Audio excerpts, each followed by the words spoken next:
Hello, hello. Good morning, team.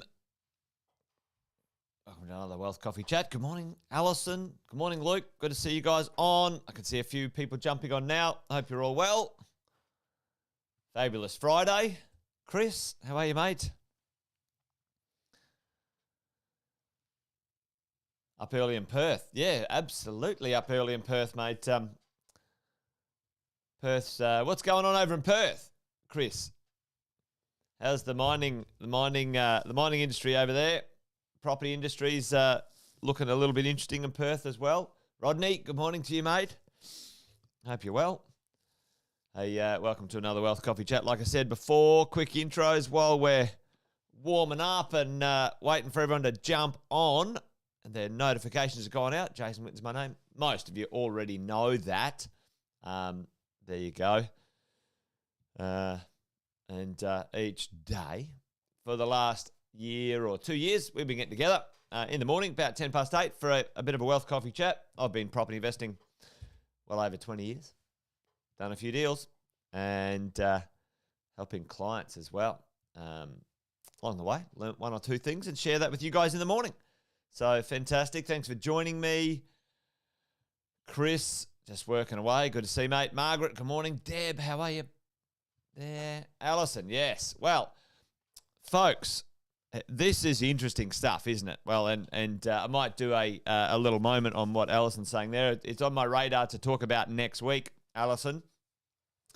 You know, we have got some severe supply issues in our pipeline, folks, or the lack of a pipeline, to be more accurate. In Australia, the residential real estate construction and supply chains, you know, the government not taking any responsibility for what they've done, you know, or their lack of foresight, you know, etc. So now what they're doing, Alison, as interest rates go up and we get jammed between, you know, the cost of your loans rising, you know, brain dead politicians now want to make it worse for the supply chain.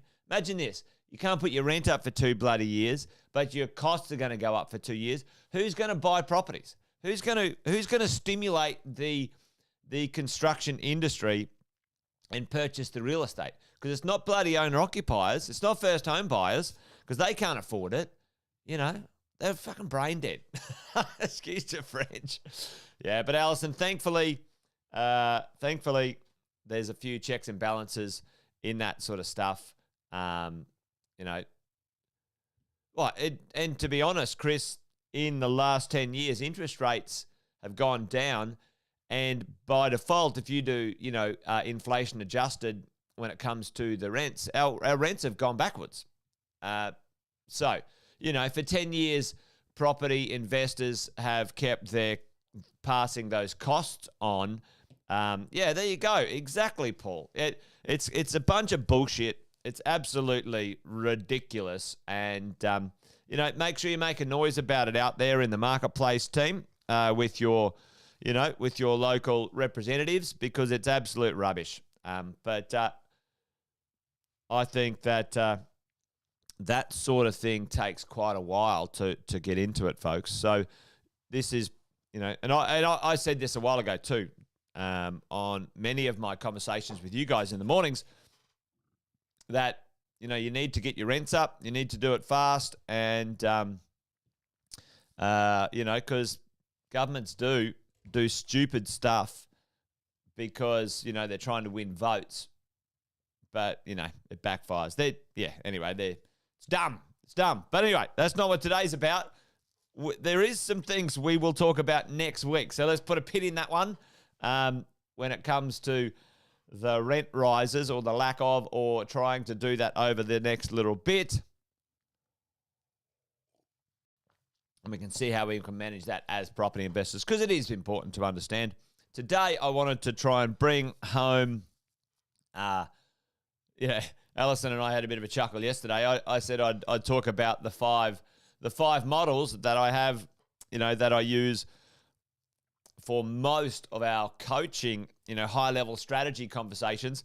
And I thought I'd get them done on Monday, and here we are on Friday, still haven't finished. Interesting. Anyway, Today, we're on the home stretch. We've got 2 more to do. We'll get 1 done today, I think, and potentially we'll get on to the others. But just a quick recap on where we are, the property wealth system. I did that one, I think it was on Tuesday. The 3 stages of wealth. This is being a little bit dicky again, huh? Let me see if...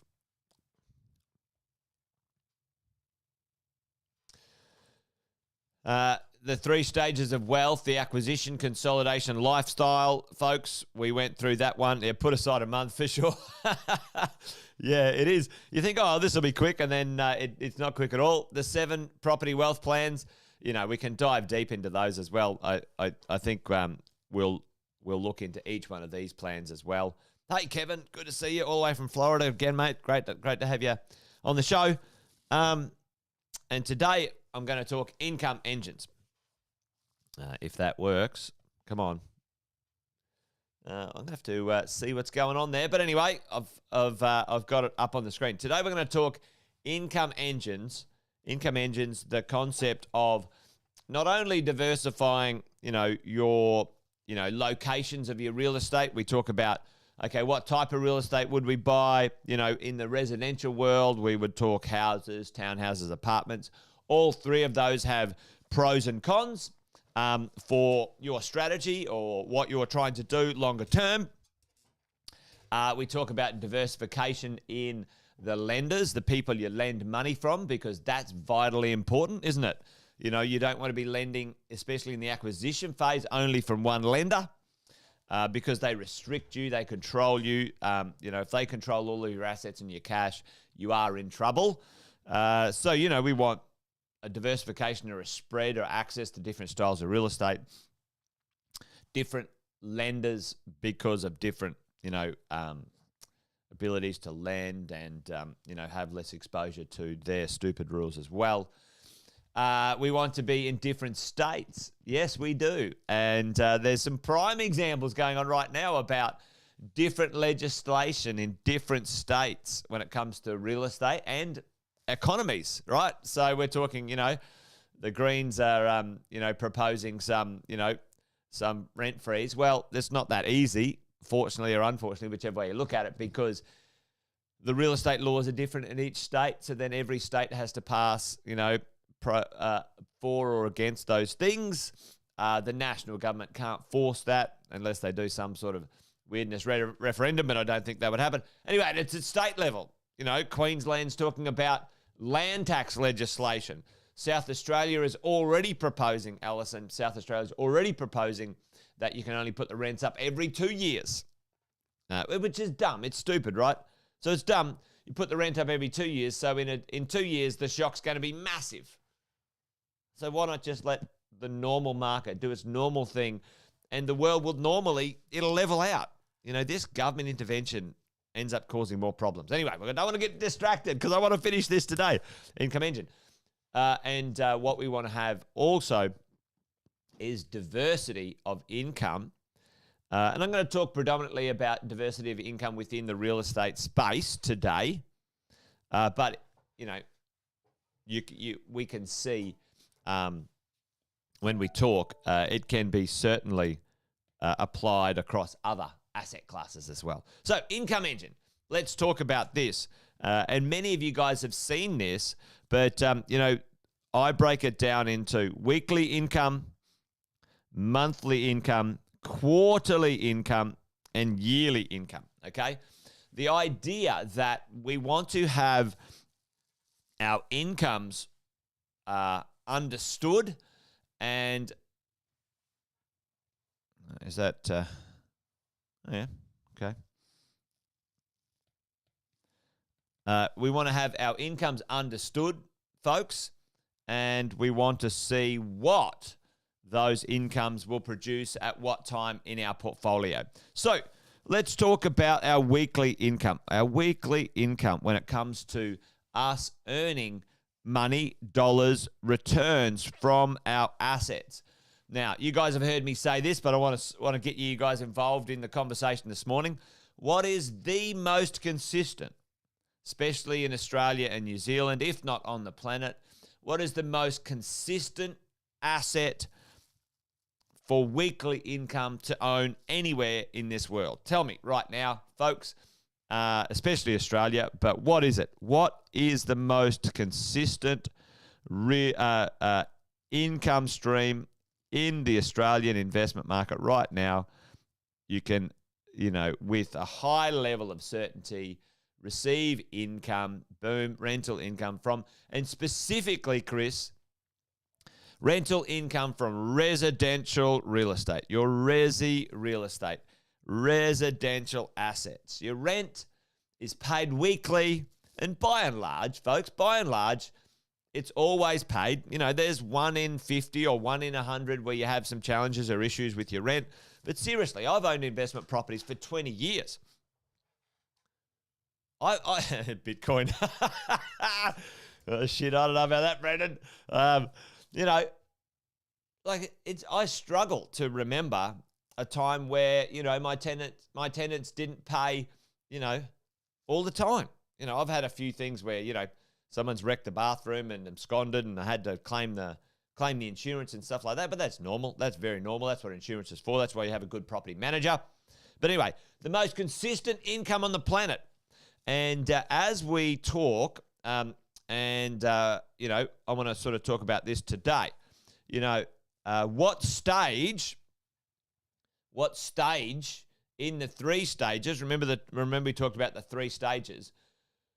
What stage do we, and let's say as a percentage of our asset investment allocation, let's talk it through, the stage we need to acquire weekly residential income in stage of acquisition, the acquisition stage. This is our idea of buying 5 to 8 investment properties. Stage is acquisition. And percentage, to be honest, folks, other than your super, which is approximately 10%, most investors that I work with at this stage will have 90% of their allocation of investment, so across their income and their equity and their exposure, it'll be in residential real estate, which includes your principal place of residence. It does include the PPR when it comes to exposure, but not income, right? So, and I have no issues with that. You might get, financial planners talk about, you need to diversify.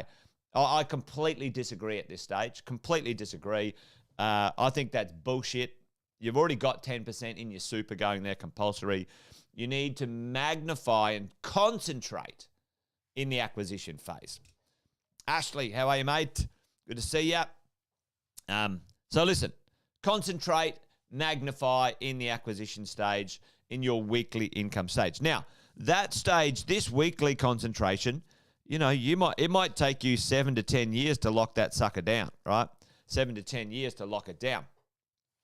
Then we could, if we wanted to, move into the monthly asset allocation, where as we go, and what percentage here often, income over here is often between sort of 4 and 5%, okay? 4 and 5% income at this stage.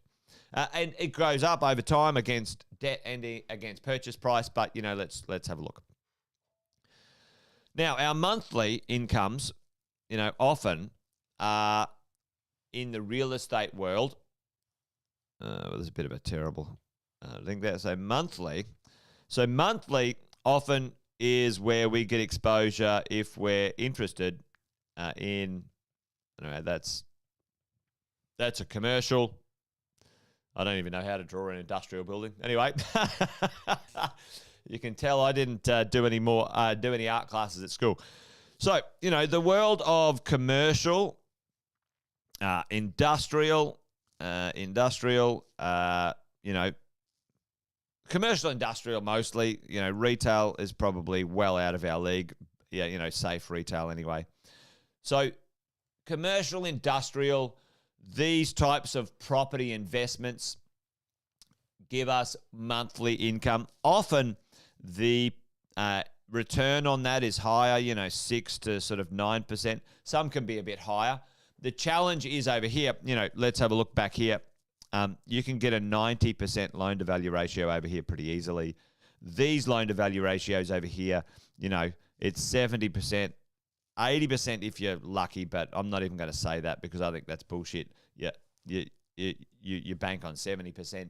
So the amount of money that goes into these monthly assets, even though the income is higher, consumes more. So, and also, tell me in the chat, what else can happen in the commercial world, the industrial world, for most people, and that's right, we had a bit of a chat yesterday, most people just cannot handle, not equipped financially, mentally, or emotionally to handle when it comes to commercial, industrial investing. Okay, so tell me what that is in the chat. The biggest risk over there, not only, your loan to value ratios, but there's two, very long vacancies. Very long vacancies, exactly. 15 minutes. Oh, there you go. Yeah, I find it hard, Trace. I'm thinking, in my mind, I'm trying to pull all these pieces together. Like, I've got to make sense. Look, I've got 3 minutes. I'm looking at the clock now going, shit, I'm not going to make it. Bloody hell. Longer vacancies, folks, longer vacancies. And the other part that a lot of people don't understand or realize, when you borrow commercial loans, you do not have any consumer protection when you do commercial borrowing, folks. What does that mean? When your values of your commercial property goes down, your bank can call you in. Call you in. Imagine that. Imagine that right now. The bank goes, you know what? Property's slowed down a bit. It's gone down 10%. You owe me $1 million. Cough it up next week. Imagine that. That does not happen, will not happen ever unless you don't pay your interest in residential real estate. You know why? Because we have consumer protection over there. It's protecting people. It can't happen. That's why I am a firm believer in the resi space for the majority of your investing for most people. However, at the right time, these other three pieces of the income engine can be very powerful in the right ways, okay? This one, for me, is great for business owners. Okay, owners. Great for business owners and can actually be good for your super, okay? But you got to know what you're doing, okay? So don't do that too early in the investment conversation. Quarterly, now this is where we get into the stock market. Can you guys hear me? Let me know if Ashley's saying there's no voice. Maybe let me know in the chat if you can still hear me. Hopefully. I wonder if the old we got some bugs going on. It's showing up on my yep, okay, cool. Audio good. Cool. Hopefully you're all right there, Ashley. Yep. All right, sweet. So quarterly, this is where we get into the share market, the stock market shares. All right. Now, how do we get some exposure? Ashley, you're freaking me out, man. You're freaking me out. This is where we can get some exposure to things we normally couldn't directly, personally invest in, folks. Right. So in shares, you can invest. Oh, hang on. Go back here. Hopefully we can. Oh, oh no. Anyway, so I'm having a bit of a shocker today. This is the quarterly stuff. All the other stuff at the top's gone, but you can invest in the share market here. You can get some exposure to industrial and commercial large share companies, Goodman Group, Westfields, that sort of stuff, and they can produce pretty excellent returns over there. So, shares and those things pay quarterly. The stock market pays quarterly, and this is where you could diversify, into other asset classes as well, right? In that quarterly return, that quarterly income as we go along. And last but not least, the yearly income, you guys have heard me talk about this before, joint ventures, small developments. This is where you could do, I was chatting with one of my clients the other day, a trading, a buy and sell. Yes, wash your mouth out, Jason. But, if you've got many millions of dollars worth of access to equity and or cash when your portfolio has got some significant wealth, Well, you could buy, build something and sell it for income fairly consistently because you don't have to worry about borrowing, right?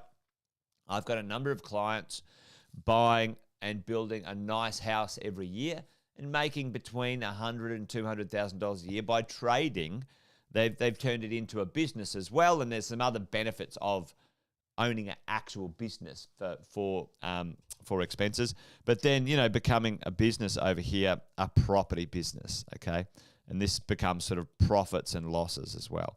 But, the one for us, if you're a little bit more, a little bit more passive, then the joint ventures, the developments, the armchair developing works really well for yearly returns. That's the JVs for sure, Trace. Yep.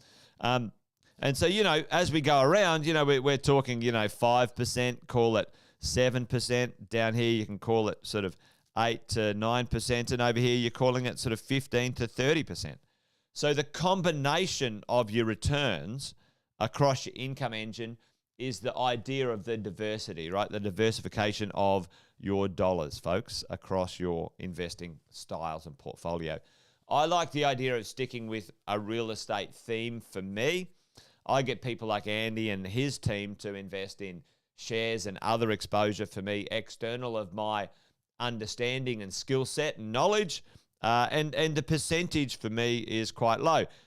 I will have less than 10% of my net wealth exposed in that market there, And if we look at it, if you go around here, at right now, I've gone from basically 95% of my wealth in here over time to about 60% of my wealth in there.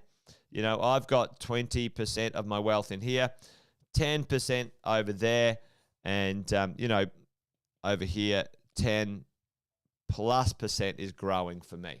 All right.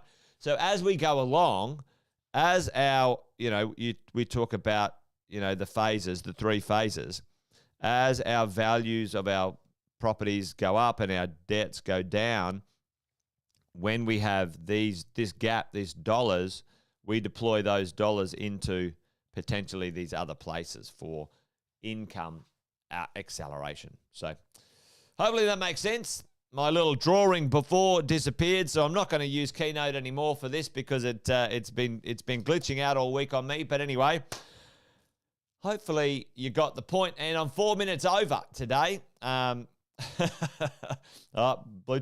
Well, listen, folks, if you do miss the lives, they are recorded automatically and in YouTube.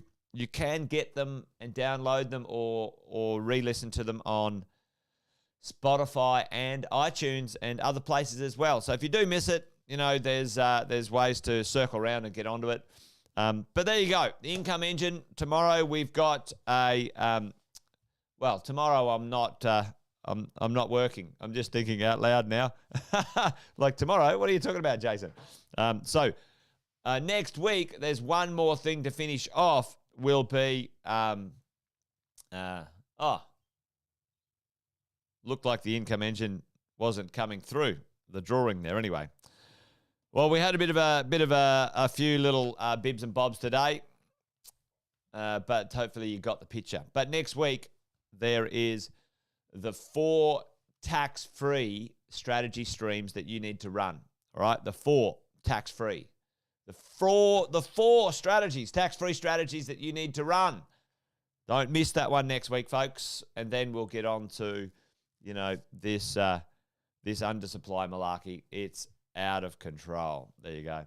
Anyway, I hope that was useful today. As always, leave a few comments in the chat if you want me to cover something that, maybe popped up in your mind, folks. And, let me know what's on your mind. There you go.